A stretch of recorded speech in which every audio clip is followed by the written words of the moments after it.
Birthdays are supposed to be special. A day where, just for once, you're meant to be celebrated. But mine turned into a humiliation I will never forget. The evening had started beautifully. My friends and family gathered at my sister's house. She insisted on hosting the party this year. Balloons, streamers, a cake with my name on it, even music playing low in the background. For a moment, I felt loved. But then she arrived. The niece. Her name is Clara. My sister's only daughter. 19, smug, spoiled, and vicious in ways only the young can be. I had always tried to get along with her, but Clara had a way of making me feel small. If I wore something nice, she'd point out the brand and mock me for buying it on sale. If I spoke about my job, she'd roll her eyes and mutter something about dead-end careers. That night, I wore a dress I had saved for months to buy. Midnight blue, silk, clinging in just the right places. I felt beautiful. For once, I thought I looked better than Clara. Maybe she saw it in my smile. Maybe that was enough to make her hate me. The moment. It happened after the cake. Everyone was laughing, eating, drinking. Clara came up to me with her glass, red wine swirling in it. She looked me dead in the eye, smirk curling on her lips, and before I could react, she tipped the glass forward. The wine splashed across my chest, staining the silk like a wound. The room went silent, and then Clara laughed. Now you look as cheap as you really are. The silence. I froze. Everyone just stared. My sister gasped, covering her mouth, but didn't say anything. My parents whispered, shifting uncomfortably. My friends looked down at their plates. No one defended me. Not one person. Clara just smiled, soaking up the attention. For her, this was entertainment. I wanted to scream. I wanted to slap her. But I just stood there, wine dripping down my dress, my face burning. I excused myself, went to the bathroom, locked the door, and cried. The reflection. When I finally looked in the mirror, my dress was ruined. The deep red stain looked almost black in the dim light, spreading across my chest like dried blood. But something else caught my eye. My reflection smiled. I wasn't smiling. I blinked, and the reflection blinked back, still grinning. Its lips moved, though no sound came. I leaned closer, heart pounding, trying to read the words. It looked like, make her pay. The bathroom light flickered. My reflection's grin widened, stretching too far, teeth too sharp. I stumbled back, knocking over the soap dispenser. When I looked again, the reflection was normal. Just me. Pale, ruined, humiliated. The whisper. The rest of the night blurred. I pretended to laugh it off, but inside, I was seething. No one apologized. Clara didn't even glance at me again. But when I went home and lay in bed, staring at the ceiling, I heard it. A whisper. You don't have to forgive her. I sat up, looking around. My room was empty, the streetlight outside casting weak shadows across the floor. The whisper came again, closer this time. You can hurt her, the way she hurt you. My chest tightened. The voice was inside my head, curling around my thoughts like smoke. And deep down, I didn't push it away.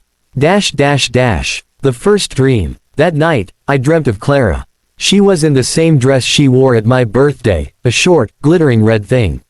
She laughed, that cruel little laugh of hers. But then her face twisted.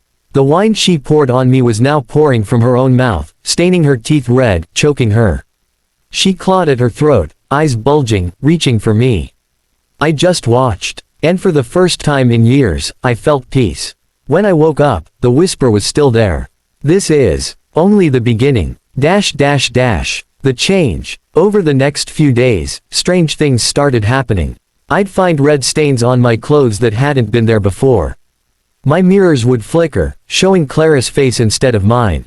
My phone would buzz with messages I never sent, words like cheap, stain, ruin filling the screen. Clara began texting me too. Teasing, mocking, sending pictures of herself in new dresses, writing, bet you can't afford this one.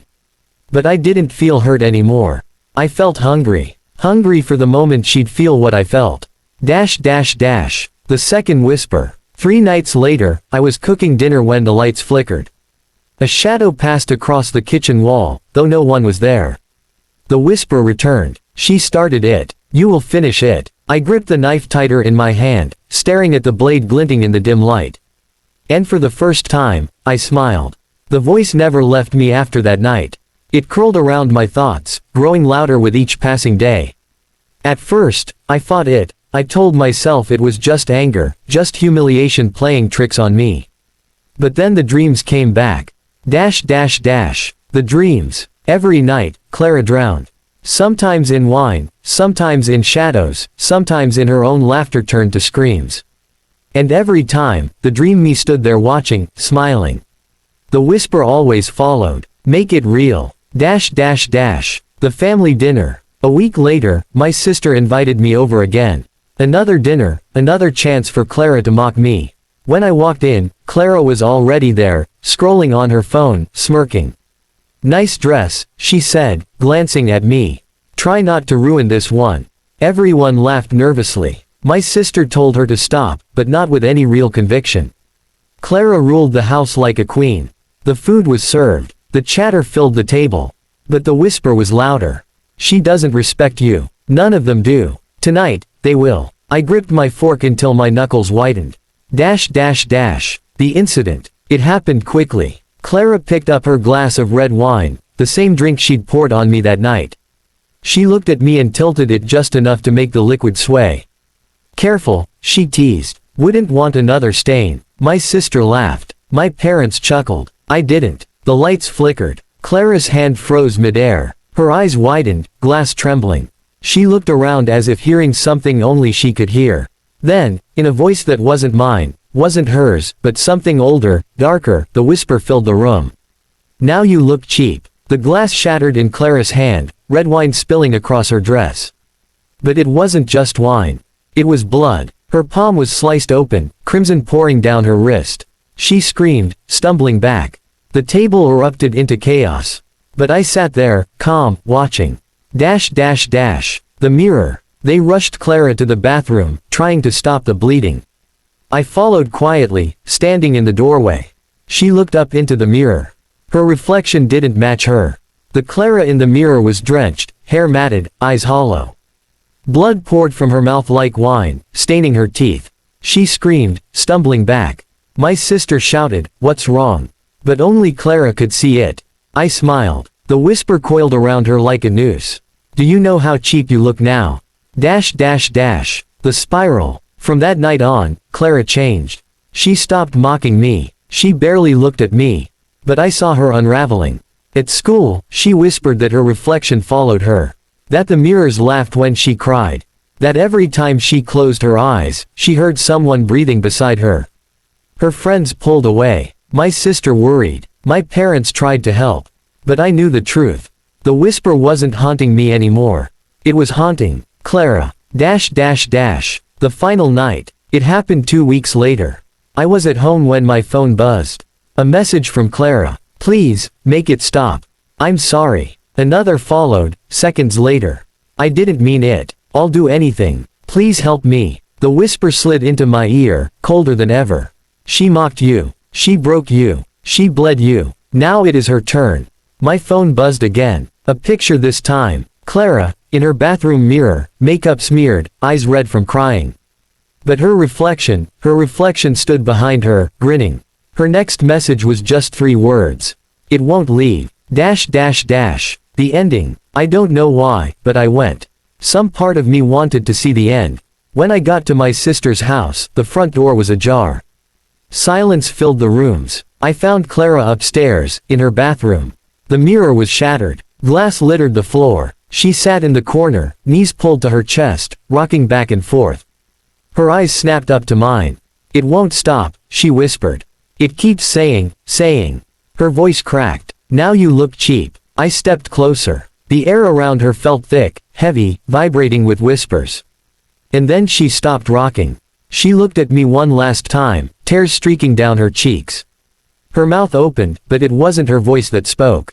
Thank you for letting me in. Her body went limp. The room went cold. The whisper filled every corner, louder than ever. When I looked into the broken mirror, I didn't see Clara. I saw myself, smiling. And behind my reflection, something else smiled too. Aftermath. Clara's death was ruled an accident. My sister wept, my parents mourned, but no one questioned why mirrors in the house shattered that night. Only I knew. The whisper hadn't left with Clara.